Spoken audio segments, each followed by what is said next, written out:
ফরিদপুরে ব্যবসা প্রতিষ্ঠানে হামলার সময় দুজনকে আটক করেছে বাংলাদেশ সেনাবাহিনীর সদস্যরা।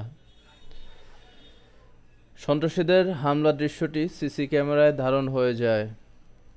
সেখানে দেখা যায় দুজন বিভিন্ন চাইনিজ কুড়াল এবং রামদানিয়ে স্বেচ্ছাসেবক দলের একজন নেতার দোকানে হামলা চালায়। এমত অবস্থায় সেনাবাহিনীর টহলরত গাড়ি সেদিক দিয়ে যাচ্ছিল। হামলার দৃশ্য সেনাবাহিনীর দৃষ্টিগোচর হলে তৎক্ষণাৎ তারা টহল গাড়ি থেকে নেমে সন্ত্রাসীদের আটক করে নিয়ে যায়।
পরে আজিজুল কমিশনার নেতৃত্বে বোয়ালমারী বাজারে যান, কয়টা ঘর দখল করছে এবং লুট করছে প্রেস্ট অফিসের সামনে আইডার ঘর।